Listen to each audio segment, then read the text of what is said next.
Mag-ingat kayo at baka ang paggawa ninyo ng mabuti ay pakitang tao lang. Sapagkat kung ganyan ang ginagawa ninyo, wala kayong matatanggap na gantimpala mula sa inyong amang nasa langit. Kaya kapag nagbibigay kayo ng tulong, huwag na ninyo itong ipamalita gaya ng ginagawa ng mga pakitang tao roon sa mga sambahan at sa mga daan upang purihin sila ng mga tao. Ang totoo, tinanggap na nila ang kanilang gantimpala.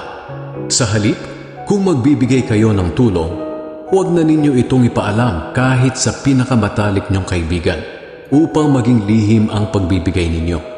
At ang inyong amang nakakakita sa ginagawa ninyo ng lihim ang siyang magbibigay ng gantimpala sa inyo. Kapag nananalangin kayo, huwag kayong tutulad sa ginagawa ng mga pakitang tao. Mahilig silang manalangin ng nakatayo sa mga sambahan at sa mga kanto ng lansangan para makita ng mga tao. Ang totoo, tinanggap na nila ang kanilang gantimpala. Sa halip, kung mananalangin kayo, pumasok kayo sa inyong kwarto at isara ang pinto, at saka kayo manalangin sa inyong Ama na hindi nakikita. At ang inyong Ama na nakakakita sa ginagawa ninyo ng lihim ang magbibigay ng gantimpala sa inyo. At kapag nananalangin kayo, huwag kayong gumamit ng maraming salita na wala namang kabuluhan, tulad ng ginagawa ng mga taong hindi kumikilala sa Diyos. Akala nila ay sasagutin sila ng Diyos kung mahaba ang kanilang panalangin. Huwag niyo silang gayahin dahil alam na ng inyong Ama kung ano ang kailangan ninyo bago pa man ninyo ito hingin sa Kanya. Kaya manalangin kayo ng katulad nito: Ama naming nasa langit, sambahin nawa kayo ng mga tao.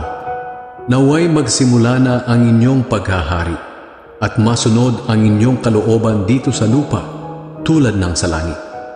Bigyan niyo po kami ng aming pagkain sa araw-araw. Patawarin niyo kami sa aming mga kasalanan tulad ng pagpapatawad namin sa mga nagkasala sa amin. At huwag niyo kaming hayaang matukso, kundi iligtas niyo po kami kay Satanas.